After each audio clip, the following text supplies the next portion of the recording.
अष्टदिवसीय गो सत्संग महिमा के अंतर्गत आज भागवत जी का दूसरे दिन का प्रारंभ, और उस प्रारंभ में व्यासपीठ से आप सबको मेरा जय श्री कृष्ण, जय सिया राम, राधे राधे। जय गौ माता, जय गोपाल। आइए प्यारे, भगवान की दिव्य यात्रा में प्रवेश करें उसके पूर्व 1-2 मिनट हरिनाम आश्रय करें, और फिर हमारे पास शेष जितना समय है उस समय में थोड़ी बहुत चर्चाएं करेंगे। भजो रे मन गोविंदा, भजो रे मन गोपाला, भजो रे मन गोविंदा, भजो रे मन गोपाला, भजो रे मन गोविंदा, भजो रे मन गोपाला, भजो रे मन गोविंदा, भजो रे मन गोपाला, भजो रे मन गोविंदा, गोविंदा गोविंदा गोपाल, भजो रे मन गोविंदा, गोविंदा गोविंदा गोपाल, भजो रे मन गोविंदा, गोविंदा गोविंदा गोपाल, भजो रे मन गोविंदा, गोविंदा गोविंदा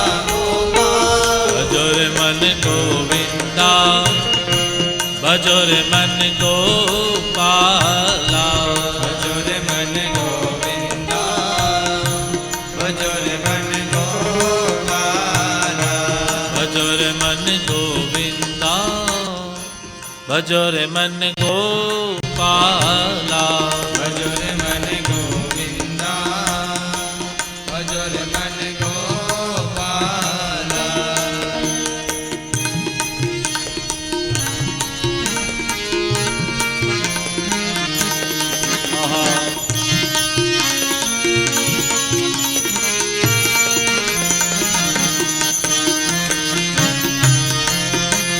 हरि बोल।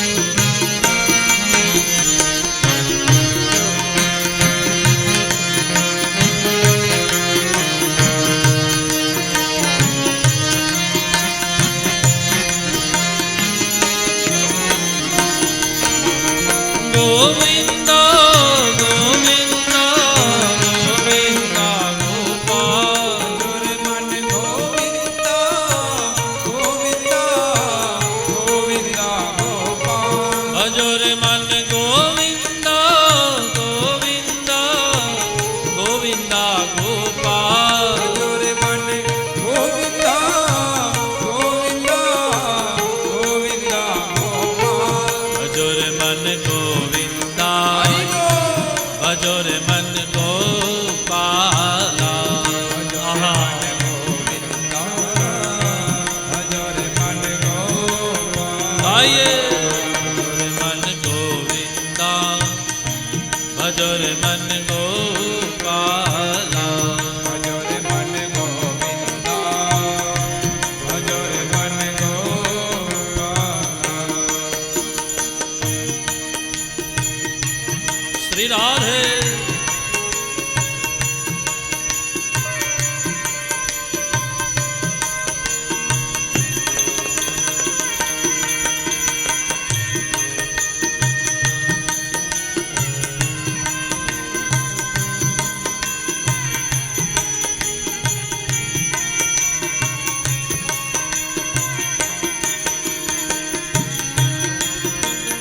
श्री राधे।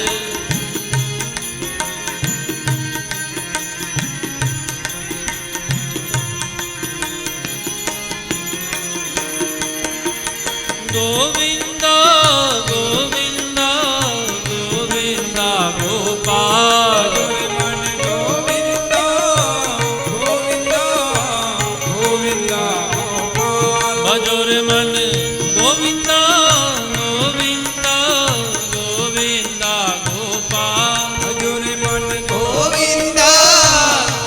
गोविंद गोविंद गोपाल भजो रे मन गोविंदा हरि बोल भजो रे मन गोपाला गाइए पुकारिए भजो रे मन गोविंदा भजो रे मन गोपाला भजो रे मन गोविंदा भजो रे मन गोपाल श्री राधे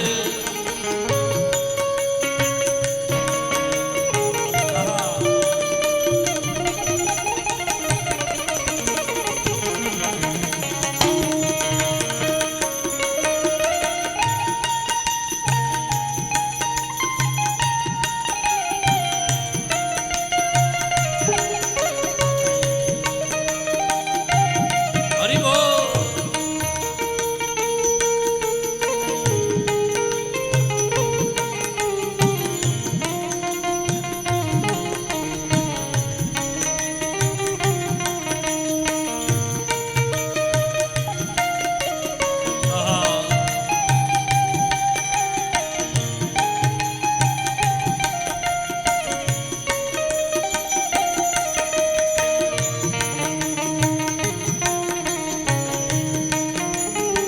श्री राधे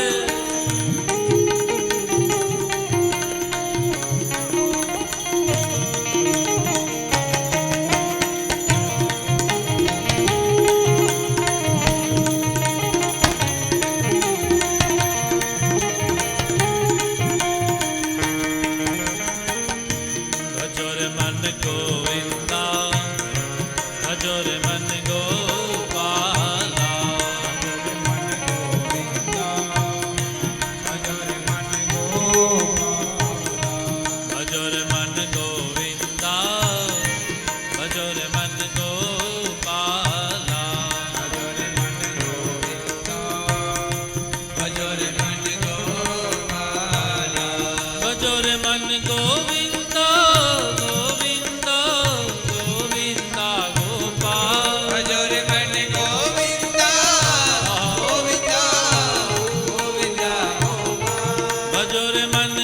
गोविंद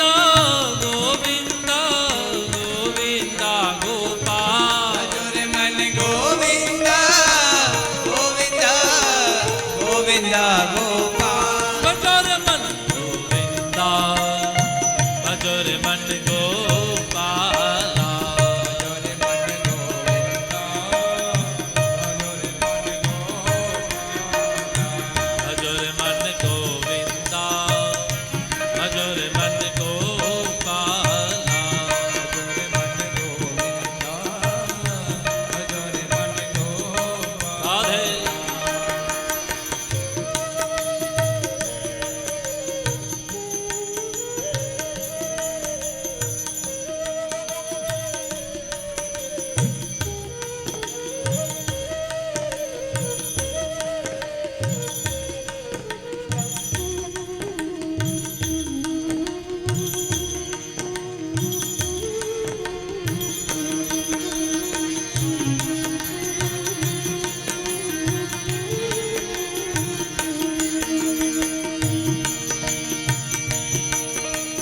गोविंदा गोविंदा गोविंदा गोपाल भजो रे मन गोविंद गोविंद गोविंद गोपाल भजो रे मन गोविंदा गोविंदा गोविंदा गोपाल भजो रे मन गोविंद गोविंद गोविंद गोपाल भजो रे मन गोविंदा भजो रे मन गोपाला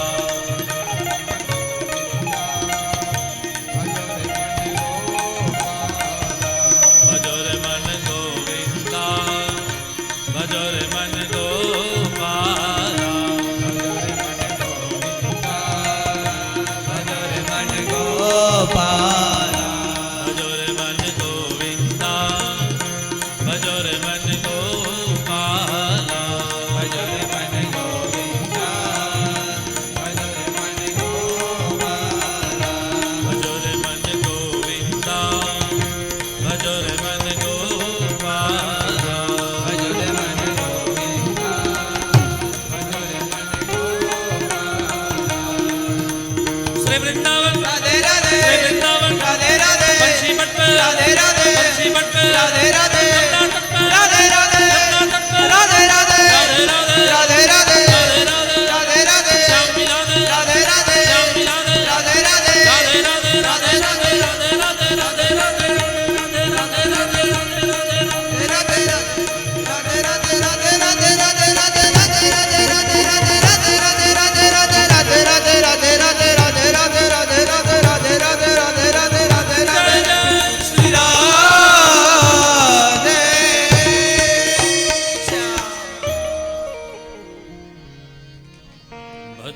मन गोविंदा भजो रे मन गोपाला रे मन गोविंदा भजो रे मन गोपाला। गोपाल कृष्ण भगवान भगवान की जय।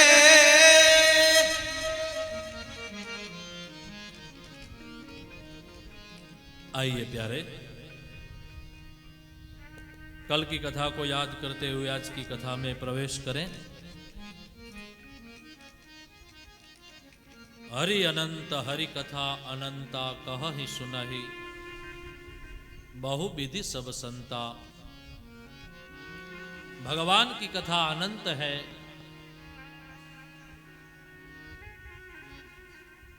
और भगवान भी अनंत है। जिसको संतों ने अपनी अपनी जैसी जैसी जानकारी हुई वैसे वैसे भगवान को समझा गाया। ऐसे भगवान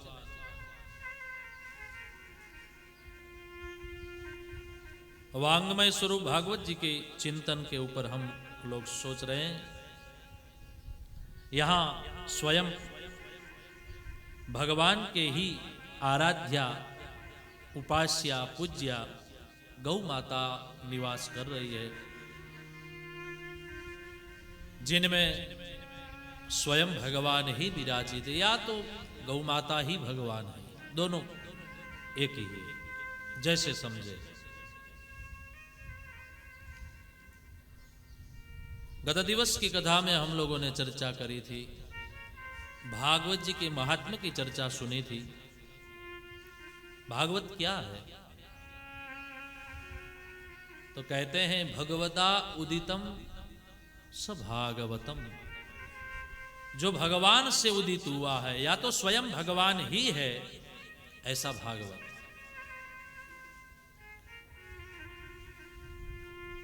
तो भागवत क्या करता है हमारे जीवन में? तो कहते हैं भागवत हमारे जीवन में प्रकाश की वृद्धि करता है।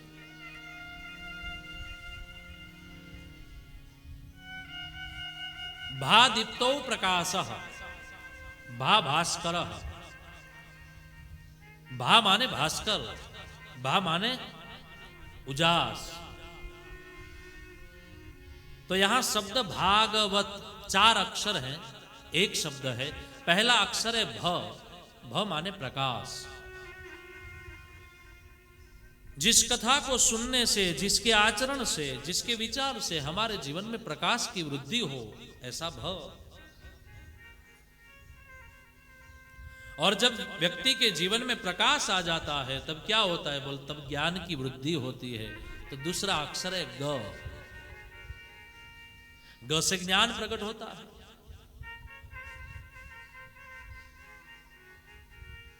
और ज्ञान जब प्रकट हो जाता है तब व्यक्ति भगवान और भगवान की बनाई हुई प्रकृति में अपनी विचार से समझ पाता है।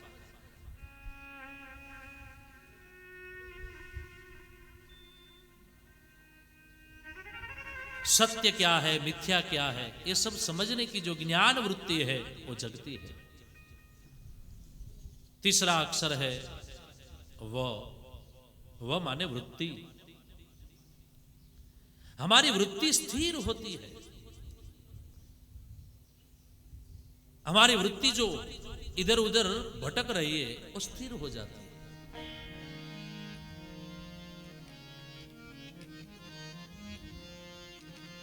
और लास्ट और अंतिम वाला अक्षर है त। त से तप भी होता है और त से त्याग भी होता है। तो पहला अक्षर है भ, भ माने प्रकाश। दूसरा अक्षर है ग, ग माने ज्ञान की वृद्धि। तीसरा अक्षर है व माने वृत्तियां शांत हो जाती है और तप की वृद्धि होती है। लास्ट वाला अक्षर है त, त से तृप्ति, तप, त्याग। और गीता में तो भगवान कहते हैं त्यागात शांतिरनंतरम, त्याग से शांति का अनुभव होता है। और त्याग में जितनी शांति है वो और कहीं जगह नहीं है। एक संतोष। इसलिए तो हम लोग कहते हैं भैया सेवा करो, गायों में कुछ दो, क्योंकि देने से शांति मिलती है। और जिन लोगों ने अनुभव किया है वो तो जानते हैं।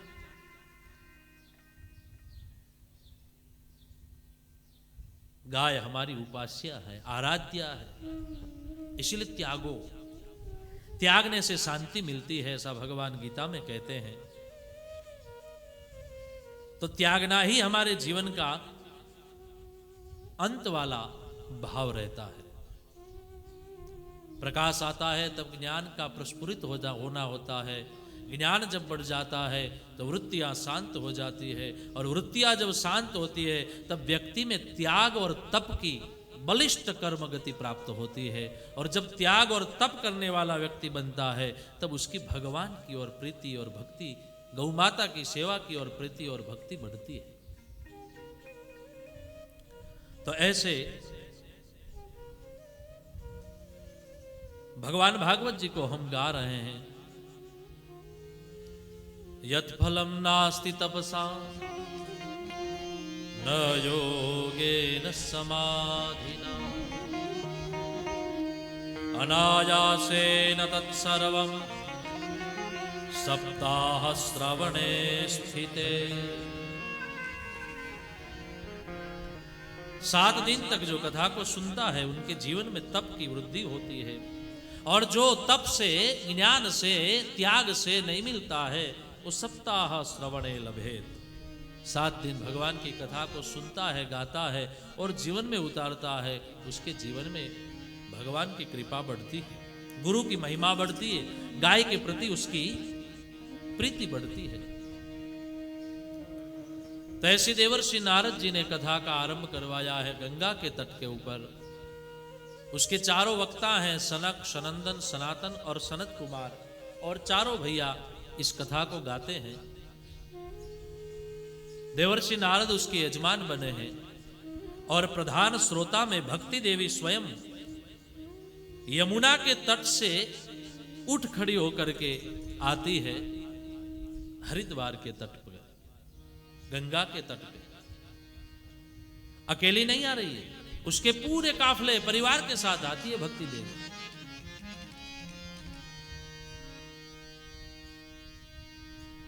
जिस ज्ञान और वैराग्य में अचेत अवस्था थी, जो सो रहे थे, वही ज्ञान और वैराग्य को जागृत करने के लिए देवर्षि नारद ने जब गंगा के तट पर यह कथा का प्रारंभ करवाया, तो गंगा के तट से यमुना का तट करीब करीब किलोमीटर की दृष्टि में देखे तो 250 किलोमीटर का डिस्टेंस है। फिर भी कथा वहां हरिद्वार में शुरू हुई और यहां यमुना के तट के ऊपर दोनों ज्ञान और वैराग्य जागृत हुए। और जब जागृत हुए तब भगवान का संकीर्तन करते करते निकलते हैं।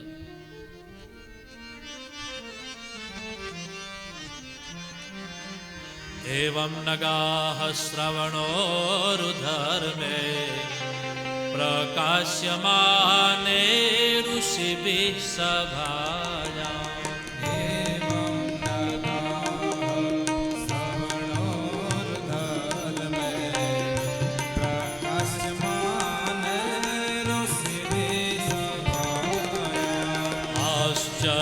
आश्चर्यमेकं समभूतदानीं तदुच्यते संशृणु सनकत्वा। आश्चर्यमेकं समभूतदानीं तदुच्यते संशृणु सनकः। एक आश्चर्य हुआ। क्या हुआ? बोले ज्ञान और वैराग्य जागृत हो गए। कथा का जो वाइब्रेशन हुआ, कथा का एक विचार चला, कथा का एक समय चला, कथा का एक प्रवाह चला, और उस तरंगों में ज्ञान और वैराग्य जागृत हो गए।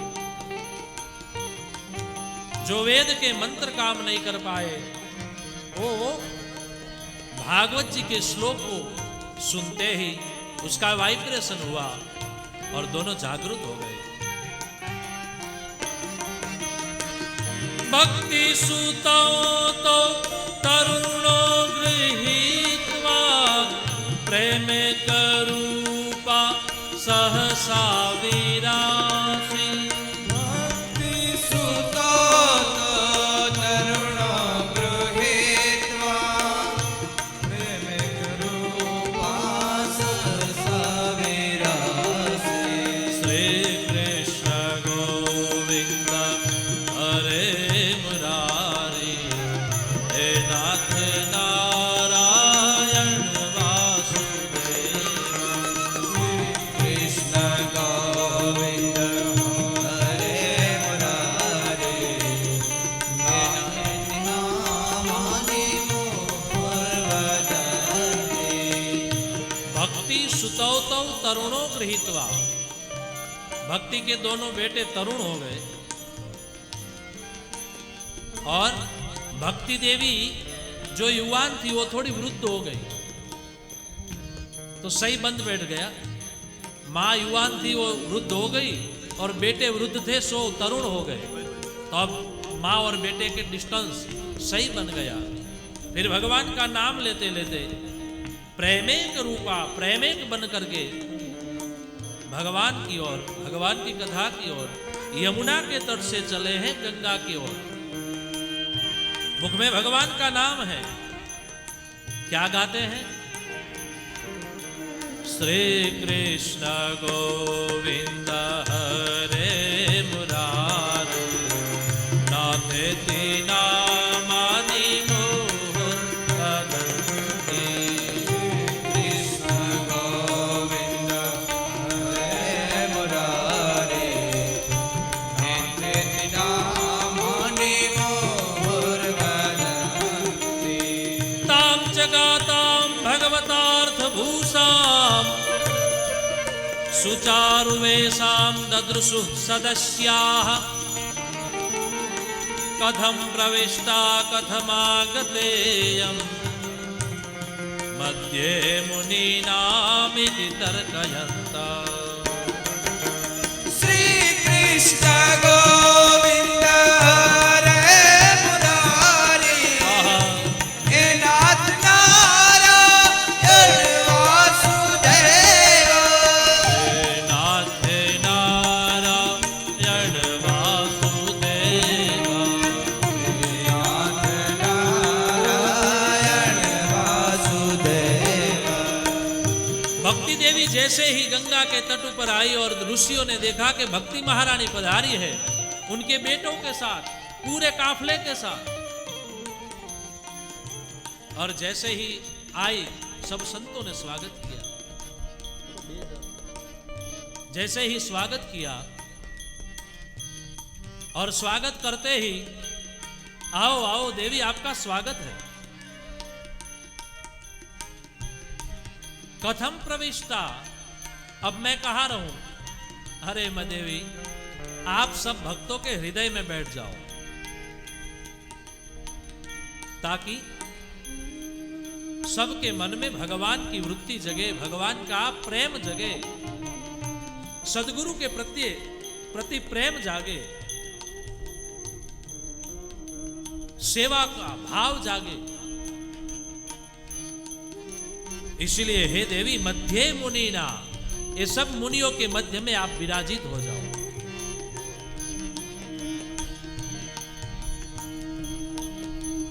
ऊचु कुमारा वचनम तदानीं कथार्थतो निष्पतिता धुनेयम्।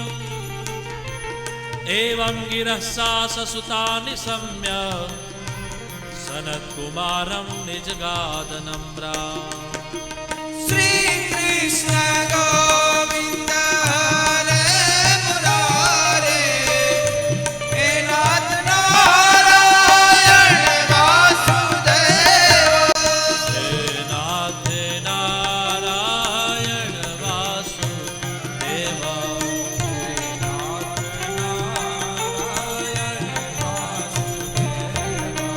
हे नाथ नारायण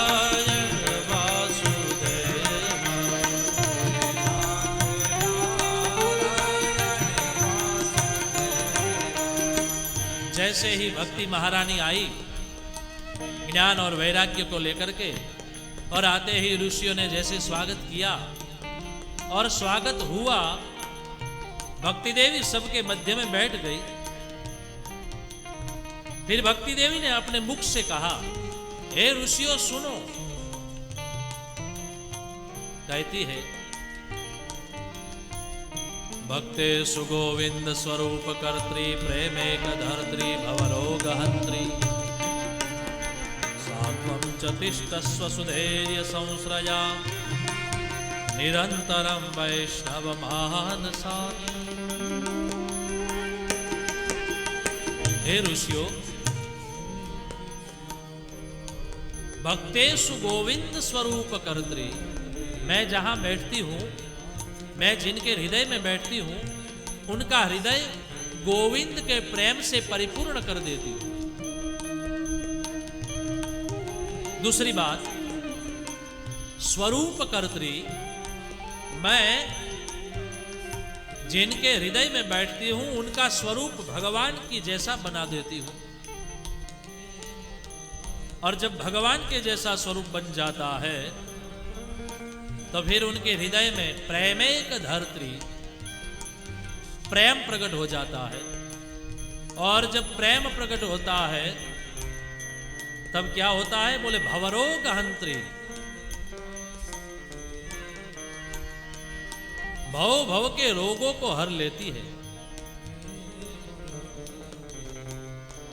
तो भक्ति देवी कहती है, मैं जिनके हृदय में बैठती हूँ वो भगवान के स्वरूप के जैसा बन जाता है। दूसरा, उसके हृदय में प्रेम बढ़ता है। तीसरा, वो भगवान के चरणों में प्रीति लगाता है। और भवो भव के जो रोग है, कौन से वाले रोग? पुनरपि जननम पुनरपि मरणम पुनरपि जननी जठरे शयनम। भगवान शंकराचार्य प्रभु कहते हैं, जो जगत में आना मरना जीना फिर से आना फिर से जाना, ये जो भवबंधन का चक्कर है वो टूट जाता है, भगवान के चरण में प्रीति हो जाती है। इसीलिए सात्वं च तिष्ठस्व सुधैर्य संश्रया निरंतरं वैष्णव मानसानि।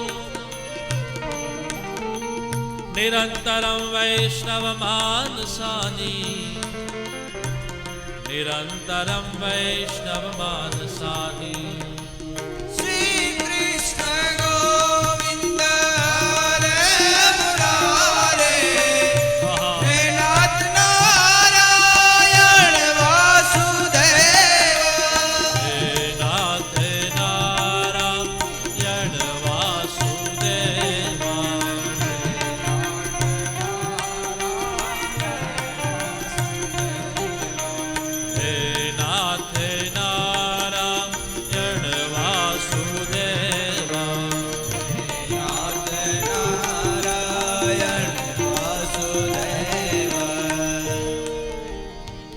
कहती है भक्ति देवी, जिनके भीतर मैं बैठती हूं उनके जीवन में धैर्यता आती है। वो कभी और कैसी भी मुश्किली में, उस परिस्थिति में वो विचलित नहीं होता है। वो भगवान में भरोसा रखता है, प्रेम रखता है। और निरंतरम वैष्णव मानसानि, उनका मानसिक पटल सदैव परमात्मा के चरणों में लगा रहता है। और अंत में भक्ति देवी ने कह दिया कि हे ऋषियों सुनो, इस धरातल पे सबसे धनवान कौन है? मैं कहती हूं सुनो।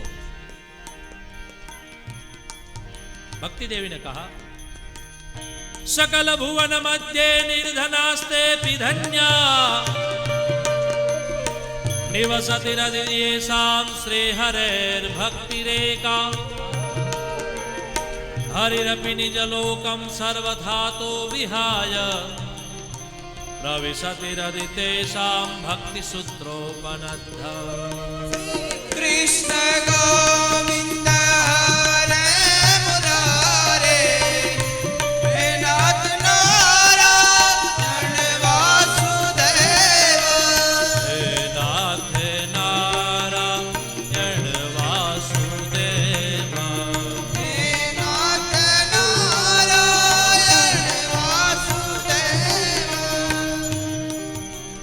देवी कहती है, सकल भुवन मध्य निर्धनास्ते धन्या। इस जगत में सबसे महान और धनवान वह है जिनके हृदय में निवसति हृदय येषाम श्री हरेर भक्ति रेका। जिनके हृदय में हरि की भक्ति है, प्रीति है, प्रेम है, स्तेपि धन्या, वो धन्य है। सकल भुवन मध्य, पूरी पृथ्वी में वो धनवान है जिनके हृदय में भगवान की कथा है, जिनके हृदय में भगवान की प्रीति है, जिनके हृदय में गुरु प्रत्यय की आदरता है, जिनके हृदय में गौ माता की सेवा है। ऐसा जिनका भाव है वो इस धरातल पे स्तेपि धन्या। भक्ति देवी कहती, इतना ही नहीं, हरिरपि निजलोकम सर्वथा तो विहाय। हरिरपि निजलोकम, निजलोकम, हरि अपि, इस लोक में जो हरि को अर्पित होकर के भक्ति के भाव में जो डूब जाता है, लेकिन वो कब बनेगा? प्रविशति हृदय तेषाम, उनके हृदय में प्रविशति माने बैठ जाए। कौन? भक्ति रे कहा। भक्ति देवी कहती है, मैं जिनके हृदय में बैठ जाती हूं उनका मन भगवान के चरण में लग जाता है, और जो भगवान के चरण में जिनका मन लगता है वो इस धरातल पे सबसे धनवान है, सबसे धनवान। आज ही पूज्य महाराज जी, वात्सल्य करुणा मूर्ति पूज्य महाराज जी ने गीता के वो प्रवचन में सुनाया था कि इस धरातल पे आकर के फिर पैसा कमाने में जीवन निकालना, अन्य कोई नामना बनाने के लिए जीवन निकालना, मेरे को लोग ज्यादा पहचाने इसमें जीवन लगाना, ये जीवन की सार्थकता नहीं है। जीवन की सार्थकता उसी में है, जीवन वही सत्य है जिनका जीवन भगवान को प्राप्त करने में लग जाता है। इसलिए यहां भागवत भी वही कहता है, भक्ति भी वही कह रही है कि जिनके हृदय में मैं बैठती हूं वो सबसे धनवान है।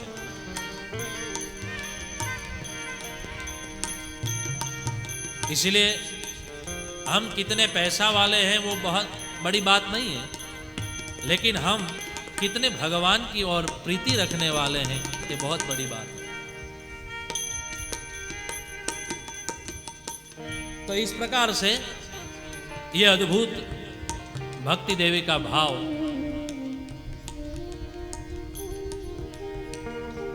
भक्ति देवी ने सबको आनंद दिया। उसके बाद सुत जी महाराज 88,000 ऋषियों को कथा सुनाते हुए गोकर्ण उपाख्यान सुनाया है। जिनके हृदय में वैष्णव चित्त दृष्टा हो जाती है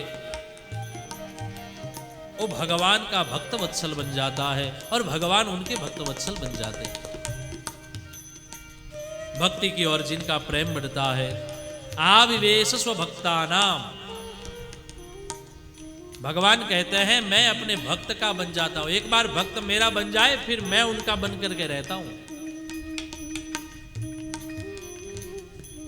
अहम भक्त पराधीन स्वतंत्र इव द्विज, साधु बीरग्रस्त हृदयो भक्तेर भक्त जनप्रिय। भगवान कहते हैं मैं उनका बन के रहता हूं। तो ऐसी भक्ति देवी पधारी गंगा के तट पर, आनंद तट के ऊपर। ज्ञान वैराग्य जागृत हो गए और अद्भुत और दिव्य भागवती यात्रा चली। कहते हैं तुंगभद्रा नदी नामक एक तट है, वहां एक ब्राह्मण देवता, आत्मदेव नाम के ब्राह्मण देवता और उनकी पत्नी तुंदली रहती है। तुंगभद्रा तटे पूर्वम मभुत्पतनमुत्तमम् यत्र वर्णास्वधर्मेण सत्य सत्कर्म तत्पराः। तुंगभद्रा ये नदी का नाम है, लेकिन तुंग माने क्या होता है? तुंग माने श्रेष्ठ, भद्र माने कल्याण। जो श्रेष्ठ कल्याण करने वाला स्थान है उसको कहते हैं तुंगभद्रा।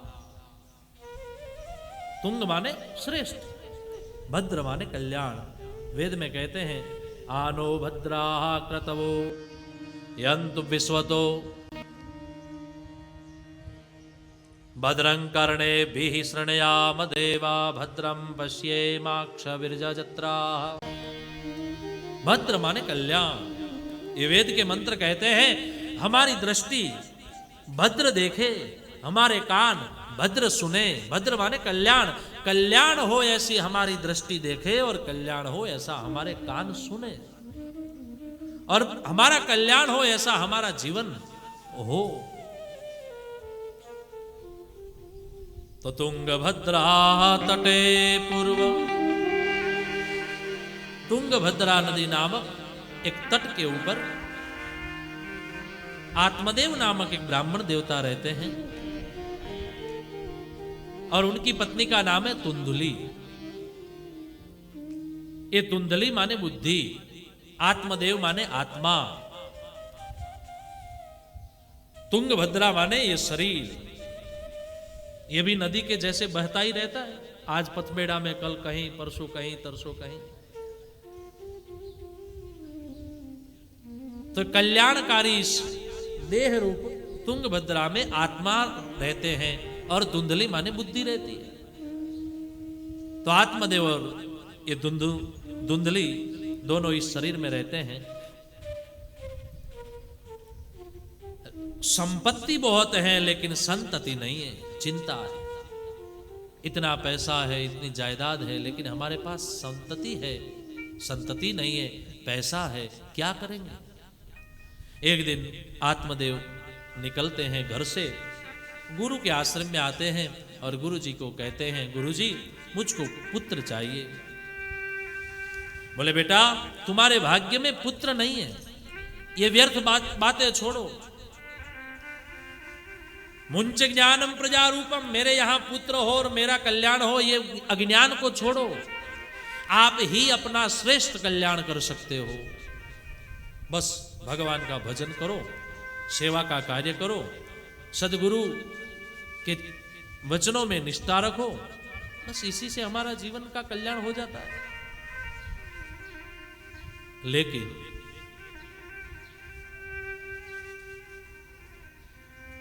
मुंच ज्ञानम प्रजारूपम,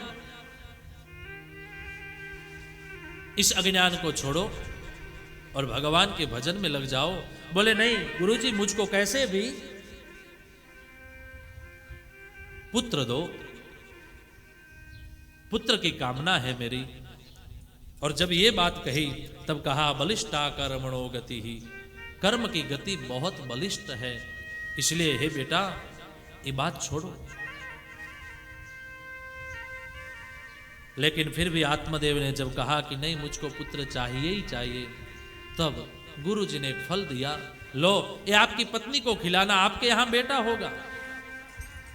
आत्मदेव उस फल को लेकर के अपने घर पे आते हैं और अपनी पत्नी है उसको ये फल देते हैं, कहते हैं लो ये फल, इसको जब आप पाओगे आपके गर्भ में बेटा रहेगा और आपके यहां बेटा होगा। लेकिन जब फल दिया तब गुरु जी ने कह दिया हे आत्मदेव आपको मैं ये फल दे रहा हूं, लेकिन इस पुत्र से आपका कल्याण नहीं होगा। आपको अपना कल्याण करना है तो भगवान का भजन करो। फिर भी आप कह रहे हो तो मैं आपको फल देता हूं, लेके जाओ। फल लेके आए अपने घर पे, पत्नी को दे दिया। अब पत्नी ने इस फल को देखा, सोचा कि मैं इस फल को खाऊंगी मेरे गर्भ में बालक रहेगा, 9 मास तक मेरे को इसकी वेदना को गुजारना पड़ेगा, उससे अच्छा मैं इस फल को क्या करूं। उसी समय उसकी भगिनी, उसकी बहन वहां आती है और अपनी बहन को कहती है, तेरे पास, तेरे गर्भ में एक बेटा है, मेरे पास पैसे हैं, मैं तुझको पैसा देती हूं और तू मुझको बेटा दे दे, और ये फल अपनी गाय को हम खिला देते हैं। तो आंगन में खड़ी हुई इस गाय माता को यह फल खिला दिया, और दोनों बहनों ने आपस में समझौता कर लिया, एक को पैसा देना और एक को बेटा देना। 9 मास पर्यंत यह सिलसिला चला, और परिपूर्ण मास हुए तब अपनी बहन के गर्भ से जो बेटा हुआ वो इस धुंधली ने ले लिया, और बदले में बहुत सारा धन दे दिया। कुछ समय के बाद आंगन में खड़ी गाय माता ने भी एक बेटे को जन्म दिया। अब वो भी बिल्कुल मनुष्य जैसा है, मनुष्य ही मान लो।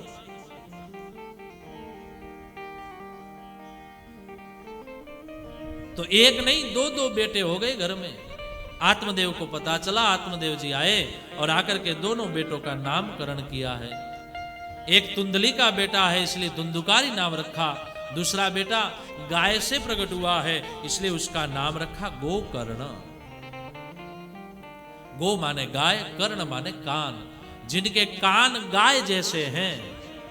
एक बात ऐसी है, एक दृष्टि, लेकिन दूसरी दृष्टि जो भागवत की समाधि भाषा से जानी जाती है वो यह है, गो माने गाय, कर्ण माने कान।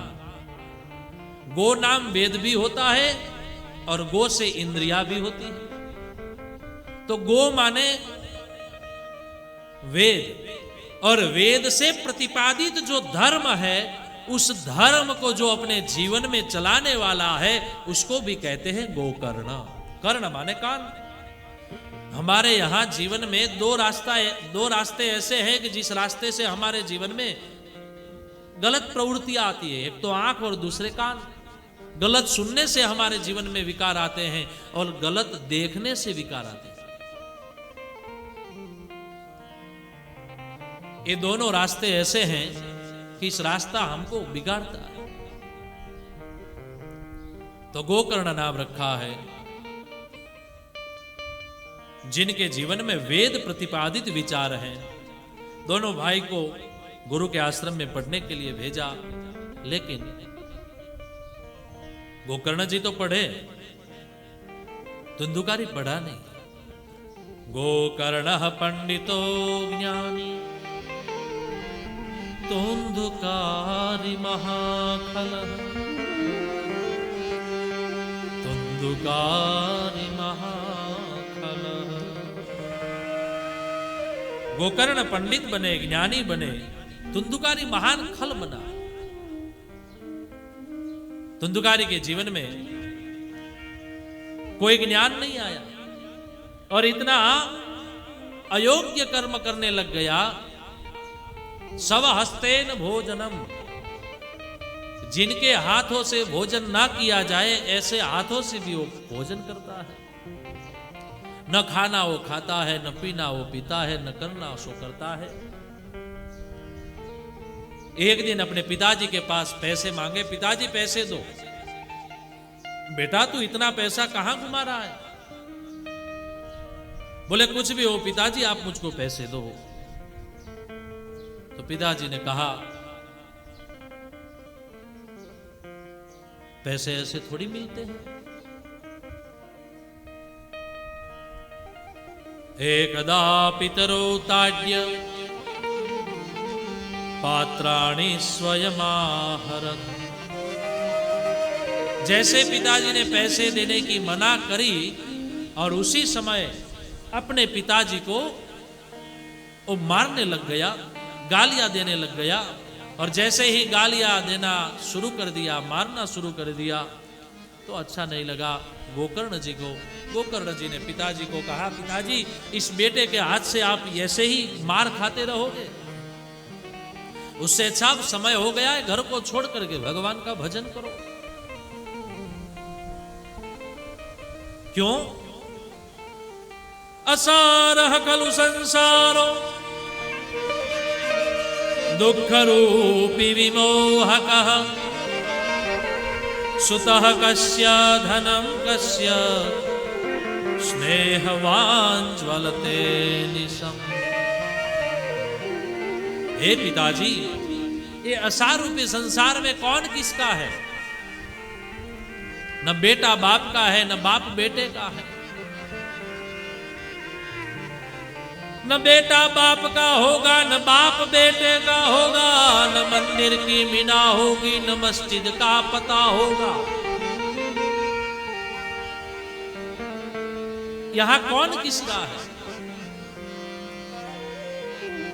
ये तो सब जब इकट्ठे होते हैं जहां पे वही परिवार बन जाता है। ये हमारे हैं, ये मेरे हैं, ये मेरे पति हैं, मेरे पिताजी हैं, मेरे बाप है, मेरी माँ है, ये भाई है, बहन है, क्योंकि ये एक परिवार में रहते हैं इसलिए। लेकिन हकीकत में हमारे आत्मा का सही रास्ता तो भगवान ही है। सुतः कस्य धनम कस्य, ये धन किसका, ये पुत्र पैसा किसका? इसलिए हे पिताजी, मुंच ज्ञानम प्रजारूपम मोहतो नरके गति। हे पिताजी, ये अज्ञान को छोड़ो, मोह होगा तो नरके गति ही, नरक में जाना पड़ेगा। इसलिए भगवान का भजन करते हुए अज्ञान को छोड़ करके भगवान का भजन करने के लिए आप जाओ, संसार को त्याग दो। और फिर तो गोकर्ण जी महाराज ने जब ये बात कही, आत्मदेव जी महाराज घर छोड़ करके भगवान के भजन के लिए घर से निकलते हैं। लेकिन उसके पूर्व अपने बेटे ने, गोकर्ण जी महाराज ने 2 श्लोकों में अद्भुत गोकर्ण गीता भागवत में बताई है। ये मात्र गोकर्ण जी का उपदेश अपने पिताजी के लिए नहीं है, हम और आप सब के लिए। कहते हैं, देहेस्ति महासरुधिरे भीमतिं त्यजत्वा जाया सुतादिषु सदा ममतां विमुञ्च। पश्यानिशं जगदिदं क्षणभङ्गनिष्ठा वैराग्यरागरसिको भवभक्तिनिष्ठा। वैराग्यरागरसिको भवभक्तिनिष्ठा। वैराग्यरागरसिको भवभक्तिनिष्ठा। देहेस्ति मासरुधिरे भीमतिं त्यजत्वा।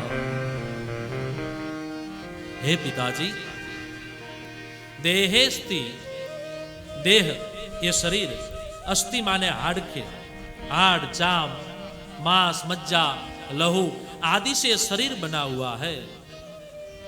इसलिए हे पिताजी, शरीर के ऊपर आप मोह मत रखो। दूसरा, जाया सुतादिषु सदा ममतां विमुञ्च। ये पत्नी, ये पुत्र, ये परिवार, ये सब ममता का बंधन है, इसलिए इसमें भी आप ममता मत रखो। क्यों? पश्यानिशं जगदिदम, इदम जगदिदम पश्य। इस जगत को आप देखो कैसा है। बोले जगत क्षणभंग निष्ठम, एक क्षण मात्र में ये पूरा जगत टूट जाता है। जब व्यक्ति मर जाता है, इस देह से आत्मा निकल जाती है, तो फिर क्या उसके लिए पूरा उसका संसार पूरा हो जाता है, खत्म हो जाता है। इसलिए हे पिताजी, इस देह के ऊपर आप इतने मोह मत रखो। और क्या करो? बोले वैराग्य राग रसिको भव भक्ति निष्ठ। वैराग्य युक्त भगवान का भजन करो, बस उसी में आपकी जीवन की सार्थकता है। दूसरे श्लोक में कहा, धर्मं भजस्व सततं त्यज लोक धर्मान् सेवस्व साधु पुरुषं जहि काम तृष्णा। अन्यस्य दोषगुणचिन्तनमासु मुक्त्वा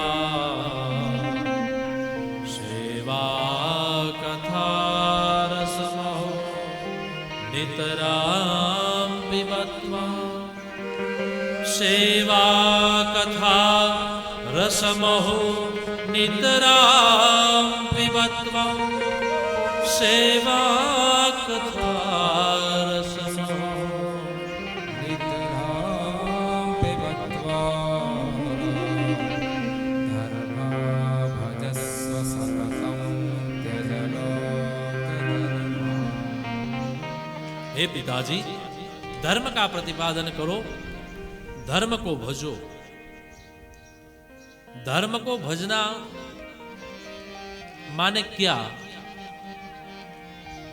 वैसे तो हमने अभी तक सुना है भगवान को भजो, ऐसा सुना है ना, लेकिन यहां भागवत कहता है धर्मम भजस्व। हमने संत भगवान के मुख से सुना है कि भैया भगवान को भजो, भगवान की भक्ति करो, लेकिन भागवत कहता है धर्मम भजस्व, धर्म को भजो।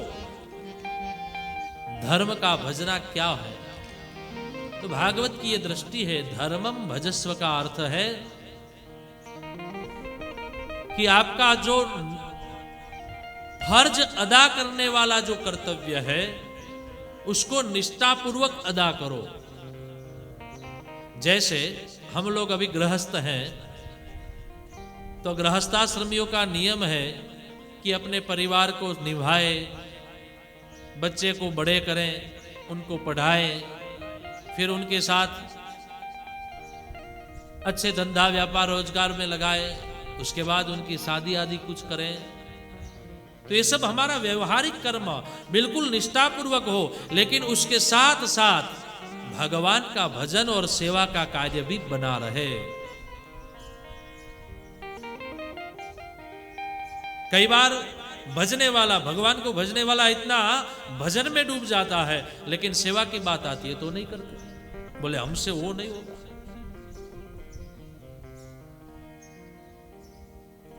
तो अपना जो कर्तव्य है उस कर्तव्य में कभी पलायनवाद नहीं होना चाहिए। इसको कहते हैं धर्मम भजस्व। मान लो आप अपने घर में झाड़ू पोछा लगाती हो, तो ऐसा समझो कि आज सांस नहीं देख रही है और कहीं ऐसे लगा करके पूरा कर लेते हैं, और सांस देखेगी तब फ्रिज के नीचे से भी निकालेंगे और बेड के नीचे से भी निकालेंगे कचरा, लेकिन वो नहीं देख रही है, तो ऐसे ऐसे ऊपर ऊपर से करते हुए पूरा कर लिया। तो ये अपने कर्म के भीतर निष्ठता नहीं बनी, वो हमारी फर्ज है, हमको करना ही चाहिए, ऐसा भाव नहीं बना, तो वो धर्म परायण नहीं हुआ कार्य। जैसे मान लो गोश्त में गए कहीं गौशाला के किसी गोश्त में और जाकर के चारा मिलाना है, लेकिन आज कोई देख नहीं रहा है और गौ माता को चारा वैसे ही डाल दिया, मिलाया नहीं कुछ, उसमें दाला नहीं मिलाया, वैसे गौ माता को खिला दिया। क्यों? बोले कोई कहां देख रहा था, आज नहीं करेंगे तो क्या कल कर लेंगे। ये वाला जब भाव भीतर जगता है कि आज नहीं करेंगे कल कर देंगे, हमको कहां कोई देख रहा है, तो समझना हम हमारे धर्म से च्युत हो गए, हमने उसमें से पलायनतावाद पैदा कर लिया। तो ये कहते हैं धर्मम भजस्व, अपने धर्म का प्रतिपादन करें। फिर त्यज लोक धर्मान, लोक धर्म को त्याग करके भगवान का भजन करे। क्या करे? बोले सेवस्व साधु पुरुषन, महापुरुषों साधु पुरुषों की सेवा करें। जहि काम तृष्णा, जहि माने क्रोध, काम और तृष्णा, इन तीनों का त्याग करें और त्याग करते करते जीवन में सेवा का भाव अपनाए। और अंत में कह दिया अन्यस्य दोष गुण चिंतन मासु मुक्त्वा सेवा कथा रसमो नितरां पिबत्वा।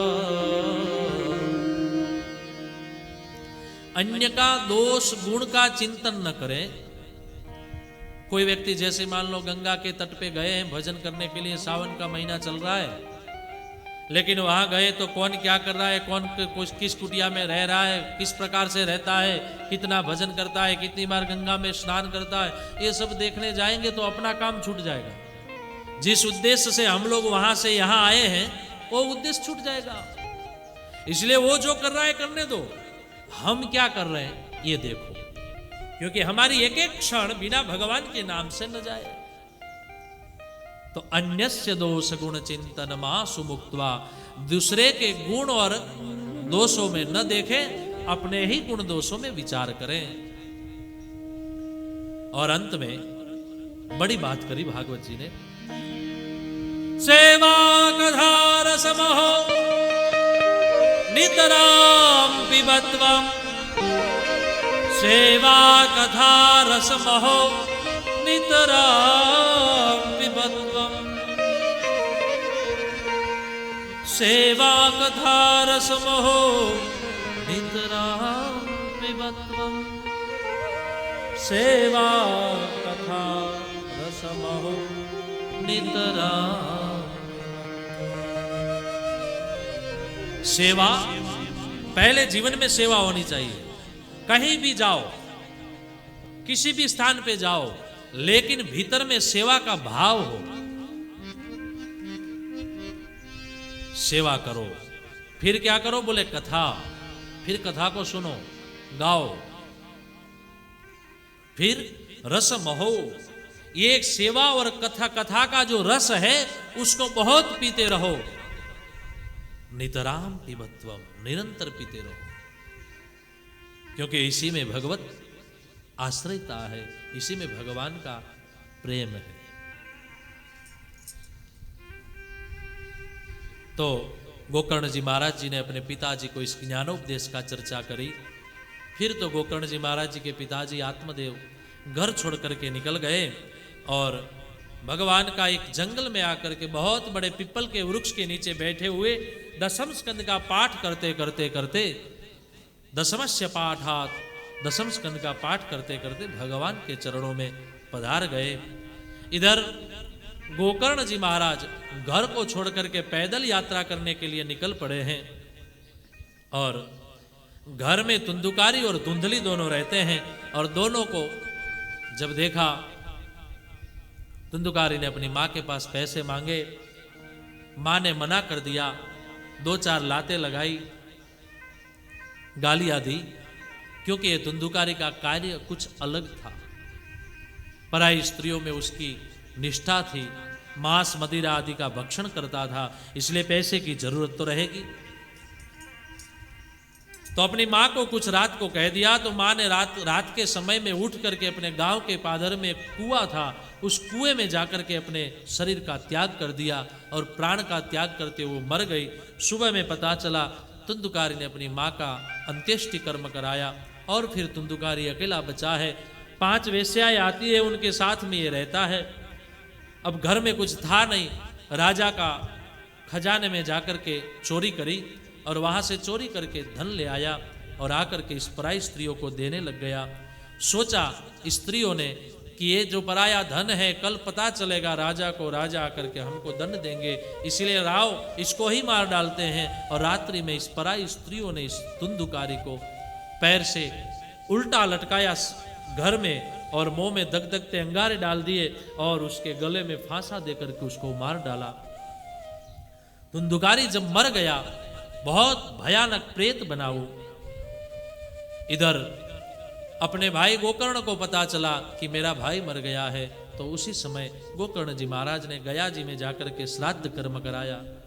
फिर अपने माँ का भी श्राद्ध कर्म कराया, पिताजी का भी श्राद्ध कर्म कराया और आए हैं घर पे आकर के सो रहे। एक दिन रात को ये प्रेत धुंधुकारी आता है और आकर के अपने भाई को कहता है, भैया मेरी मुक्ति कराओ। कौन हो? बोले मैं आपका भाई धुंधुकारी हूँ। फिर तो कहते हैं मैंने गया जी में श्राद्ध करवाया। बोले 1-2 नहीं, 50 नहीं, 100 श्राद्ध करवाओ, फिर भी मेरी मुक्ति नहीं है। गया श्राद्धे सतेना,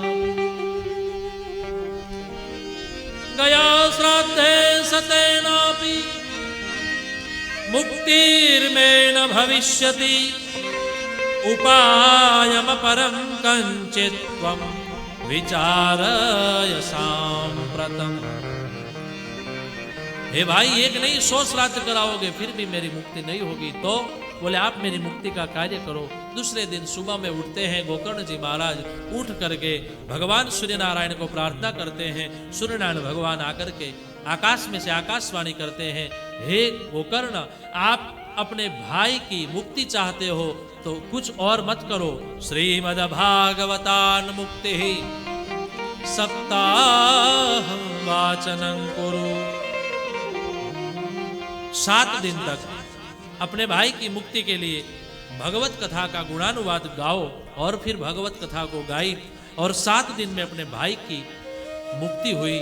भगवान का विमान आया और विमान में बैठ करके जब धुंधुकारी जाने लगता है और उसी समय उन्होंने कह दिया, धन्या भागवती वार्ता प्रेत पीड़ा विनाशिनी।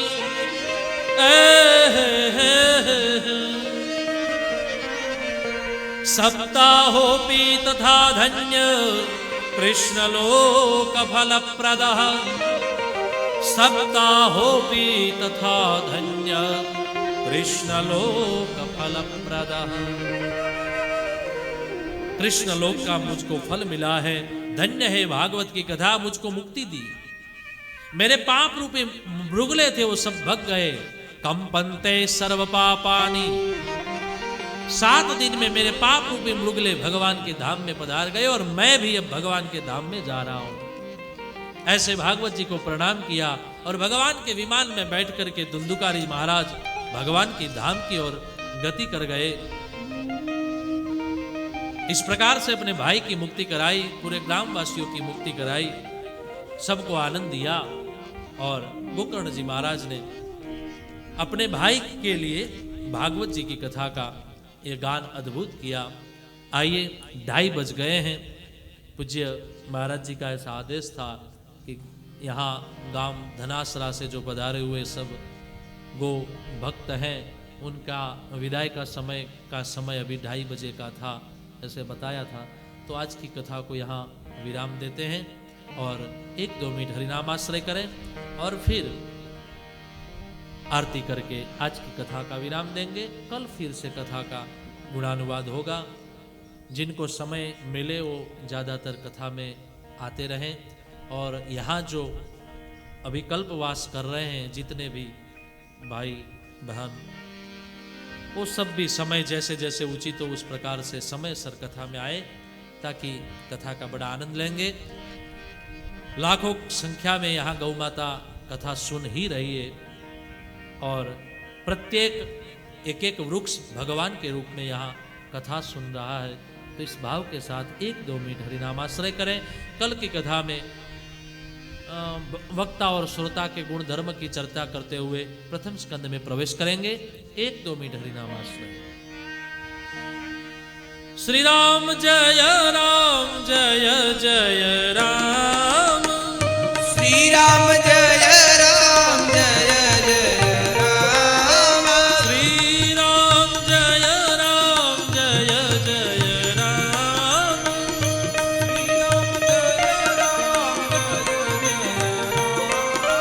श्री राम जय राम जय जय राम।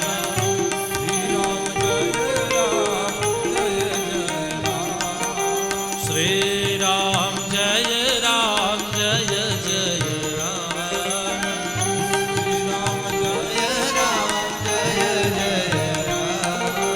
श्री राम जय राम जय जय राम। श्री राम जय राम जय जय राम। श्री राम जय राम जय जय राम।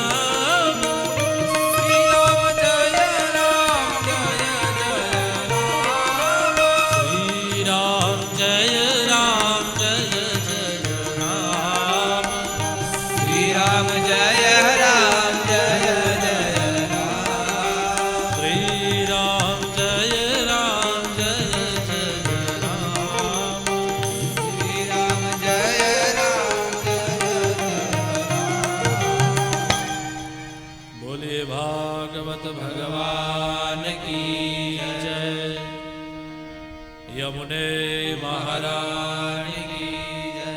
गिरिराज धरण की जय, सुरभि मैया की जय, समृद्धि मैया की जय।